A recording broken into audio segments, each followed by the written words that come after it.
ఏంటి ఇవిడ ఇక్కడికి వచ్చేసారు? డబ్బుల కోసమేమో. నమస్తే అండి. ఏంటండి అదోలా ఉన్నారు? అబ్బే అదేం లేదండి. మీకు ఇష్టం లేకపోతే చెప్పొద్దులేండి. మీకు రెంట్ కడితే ఉండటానికి ఇల్లుంది. నాకు ఇల్లున్నా అందులో నాకు చోటు లేదు. మీరు ఎవరూ లేని అనాథ, నేను అందరూ ఉన్న అనాథని. సారీ పల్లవి గారు. నాకేం చెయ్యాలో అర్థం కావడం లేదు. హ్యాపీగా పెళ్లి చేసుకోండి, అప్పుడు మీకు ఈ బాధలను తొలగిపోతాయి. పెళ్ళా? అవునండి, మీకు మంచి అందం ఉంది, దానికి తోడు జాబ్ ఉంది, మీకు తప్పకుండా మంచి మొగుడు వస్తాడండి. అంత అదృష్టం నాకుందని నేను అనుకోను. ఇది అదృష్టం కాదండి, మీ మంచితనం. ముక్కు మొహం తెలియని నన్ను కాపాడి ఎన్నోసార్లు నా అవసరాలు కాదుకొని జీవితం విలువేంటో తెలిపారు. చెప్తే కొంచెం ఎక్కువగా ఉంటది కానండి, నాకే గనక ఉద్యోగం ఉండుంటే మిమ్మల్ని మా ఇంటికి తీసుకెళ్లి నా ఖర్చులతో మీకు పెళ్లి చేసేవాడండి. నా మీద మీకున్న అభిమానానికి థ్యాంక్స్ అండి. ఒక్క అభిమానం ఏంటండి, మీరంటే ఇష్టం, ప్రేమ కూడా ఉన్నాయి. ప్రేమ? అవునండి, ఇద్దరం కష్టాల్లో ఉన్నాం, కలిసి బతకొచ్చు కదా. ఎలాగూ మీ చైన్ ఇచ్చారు, చేతి గాజులు కూడా ఇచ్చారు, దాంతోపాటు మీ చిటికెన వేలు కూడా ఇస్తే.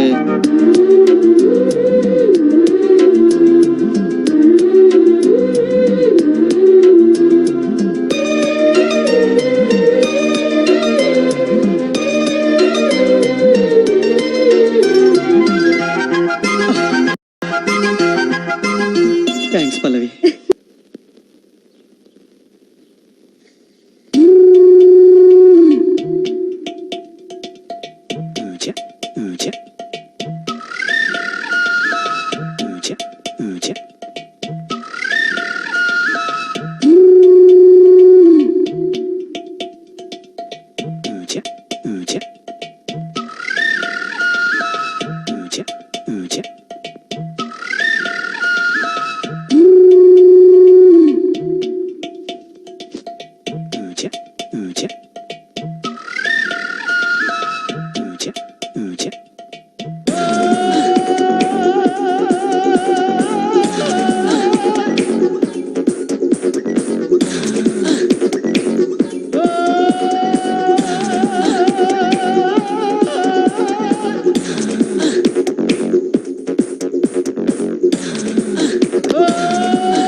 Let's move.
అంటే చూపిస్తాను స్వర్గమే, హాయ్ స్వర్గమే, చీ అంటే జిందగీ మొత్తం నరకమే.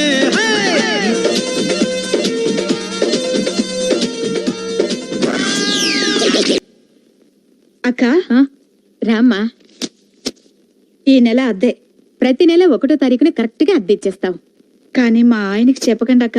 నాకు తెలుసమ్మా, అందుకే మీ ఆయన కనబడ్డ ప్రతిసారి అద్దె అడుగుతూనే ఉంటాను. సరేనా? ఇంతకీ నీకు ఈ డబ్బెలా వస్తుందమ్మా? ఇష్టపడి మోజీతో కట్టుకున్న మొగుడి మిషన్ పని చేయట్లేదు, అందుకే కుట్టుకునే మిషన్ నమ్ముకున్నాను. వస్తానక్క.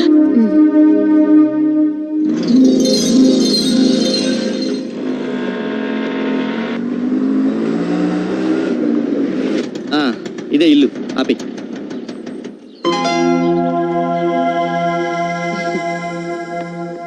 రామ్మా పల్లవి, నమస్తే ఆంటీ. మీకోసమే వెయిట్ చేస్తున్నా. పర్లేదు ఉంచుకో. రండి. అడ్రస్ ఈజీగా గుర్తుపట్టారమ్మా? మీకు బాగా పాపులారిటీ ఉన్నట్టుందండి. పేరు చెప్పడం ఆలస్యం, లటక్కని తీసుకొచ్చేసాడు. రండి. ఇదేనమ్మా పోర్షన్. ఉదయాన్నే ఇల్లు శుభ్రంగా కడిగించి మీ తరఫు నేనే పాలు పొంగించేశాను. చాలా థ్యాంక్స్ థ్యాంక్స్ అండి. ఆంటీ. మీ ఇల్లు చాలా బాగుంది. మీ మంచితనం ఇంకా బాగుంది. ఇదిగో ఇచ్చే. అడ్వాన్స్. ఎక్కడికి పోతుందమ్మా? ఉంచు. సరే.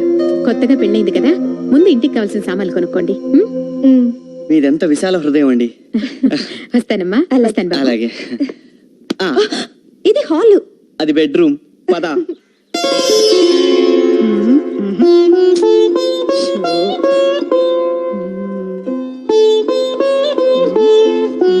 ఏంటక్క ఆలోచిస్తున్నావు? ఏ ముగ్గు వేస్తామని? ఇందులో ఆలోచించడానికి ఏముంది? ఏదో ఒకటి వే. ఏదో ఒకటి వేసే స్వేచ్ఛ నాకెక్కడ ఉందమ్మా? మొన్న నేను చిలక ముగ్గు వేస్తుంటే. ఏంటే ఈ చిలక? అవునండి, ఎలా ఉందండి? చాలా బాగుంది, బ్రహ్మాండంగా ఉంది. ఎవడేమన్నాడు ఈ ముగ్గు నిన్ను? ఎవరు వేయమనలేదండి.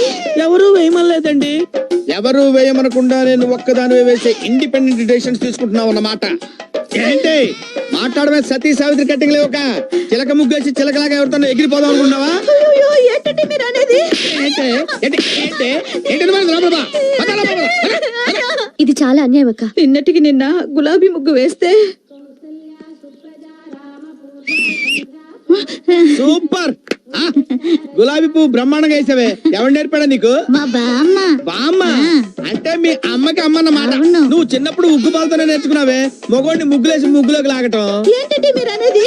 ఏంటా ఈ గులాబీ ముగ్గేసి ఏ జిలేబీ గాడిని ముగ్గులోకి లాగుదాం అనుకున్నావు? ఎవరండి ఆయన? అంటే ఏంటి ఆడి పేరు కూడా చెప్పాలి నీకు? పేరు కూడా చెప్పాలి నీకు? నేను తప్పేస్తాను. ఎవడేవాడు? చెప్పు. చెప్పవే. నిన్ను వదలను నేను. చెప్పు. చెప్పవే. ఏది? అయినా ఇలాంటి అనుమాన పక్షిని నువ్వెలా పెళ్లి చేసుకున్నావు అక్క? అదో పెద్ద ఫ్లాష్ బ్యాక్. నేను 2 ముక్కల్లో చెప్తాను, వినేసి వెళ్ళిపో. నేను లాల్ బహదూర్ స్టేడియం ఎదురుగా ఎస్టీడీ బూత్ లో పనిచేసేదాన్ని. ఈ పొట్టోడు రోజు క్రికెట్ కిట్లు పట్టుకుని లోపలికి బయటికి తిరుగుతుండేవాడు. అంతేకాదు అజారుద్దీన్, లక్ష్మణ్ ఇద్దరితో నవ్వుతూ మాట్లాడేవారు. ఒకసారి ఇండియా పాకిస్తాన్ వన్డే మ్యాచ్ జరిగితే చూడాలని సర్దా వేసి ఇతన్ని టికెట్లు అడిగాను.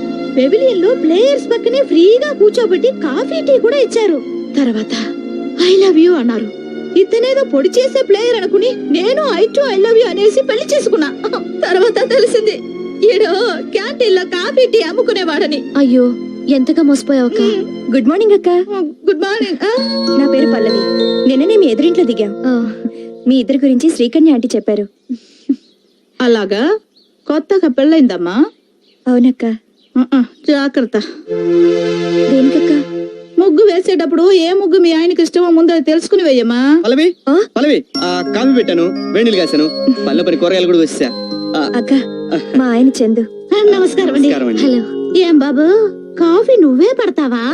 నేనే పెడతానమ్మా. బాబు, కూరగాయలు కూడా నువ్వే కోస్తావా? వంట కూడా నేనే చేస్తానమ్మా. విన్నావా, వంట కూడా వాడే చేస్తాడంట. వాడ కాదమ్మా, నేను. సారీ. It's okay. ఇందులో అంత ఆశ్చర్యం ఏముంది? మొగుడు పెళ్ళాలన్నాక ఒకరికొకరు తోడు నీడుగా ఉండాలి. పిలిచారండి? ఏంటే గొంతు చించుకొని పిలుస్తుంటే బయట ఏం చేస్తున్నావు నువ్వు? వాకిట్లో ముగ్గేస్తున్నానండి. అంటే లోపల మందు కొడుతున్నాననే కదా నీ అభిప్రాయం? ఏమండి, ముగ్గుకి పెగ్గుకి ఏమన్నా సంబంధం ఉందా? నేను చెప్తున్నాను, నాకు ఈ దరిద్రుడు వద్దని. అయ్యో తప్పునానా, అలా చెప్పకూడదు. మనకు టీవీ నచ్చకపోయినా మార్చుకోవచ్చు, పాలోడు పేపర్ లోడు నచ్చకపోయినా తీసేయొచ్చు, కానీ నచ్చినా నచ్చకపోయినా డాడీని మాత్రం మార్చుకోలేమమ్మా. అంటే ఏంటి నీ ఉద్దేశం? ఇండైరెక్ట్ గా నేను కూడా నీకు నచ్చలేదని చెప్తున్నట్టుగా? అయ్యో, ఇండైరెక్ట్ గా చెప్పడం లేదండి. అంటే నేరుగానే చెప్తున్నావు అనమాట. నీకు ఈ మధ్య నోరు పెగులుతుంది. మొగుడంటే లెక్కలేంతనం ఏర్పడింది. మొగుడంటే ఎలా ఉండాలో ఆ ఎదురింటి కుర్రాడిని చూసి కొంచెం నేర్చుకోండి. ఏంటి? ఆ ఎదురింటి కుర్రాన్ని చూసి మొగుడు ఎలా ఉండాలో నేను నేర్చుకోవాలా? ఎంత మాట నావే? ఇంకెందుకు నాకు ఈ బతుకు? ఎక్కడికండి? ఇంత మాట అన్నాక ఏ మొగుడైనా ఎక్కడికి వెళ్తాడే? బార్కి. ఛీ, మీరు మారండి. ఎందుకు మారాలే? ఎందుకు మారాలి? నేనేమైనా మిడ్ నైట్ మసాలా చూసి నిన్ను సిమ్రాన్ లాగా చీర కట్టమన్నానా? ముంతాజ్ లాగా మిడ్డీలు వేయమన్నానా? కరిష్మా లాగా చరిష్మా లేకపోయినా సరే ఆర్తి అగర్వాల్ లాగా హారేసుకోమని చెప్పాను. అసలు ఏ మగాడికైనా పెళ్ళాం కన్నా ప్రతి ఆడది అందంగా కనిపిస్తుంటే తాళి కట్టిన పాపానికి మేం మిమ్మల్ని భరిస్తుంటే మీరేంటే వాడెవన్నో చూసి హృతిక్ రోషన్ లాగా బాడీ పెంచండి, రజనీకాంత్ లాగా బీడీ కాల్చండి అని ఎందుకేమా మూడ్ ఆఫ్ చేసి మమ్మల్ని హాఫ్ తాగేలాగా చేస్తారు? బారుకి వెళ్ళడానికి భారీ కన్నా భారీ రీజన్ ఏమన్నా కావాలా? అక్కర్లేదు, వెళ్తానా? కర్మ. మనం రొటీన్ గా మిడ్ నైట్ కాకుండా పట్ట పగలే ఎందుకు మందు కొడుతున్నామో తెలుసా? మన ఎదురింటి ఎదవ కారణంగా మన పెళ్ళాల చేతుల్లో మనం అవమానం పొందాం కాబట్టి. మామూలు అవమానం కాదు. యుద్ధంలో పారిపోయిన సద్దాం హుస్సేన్ కన్నా ఐశ్వర్య రాయ్ చేతుల్లో చీ కొట్టించుకున్న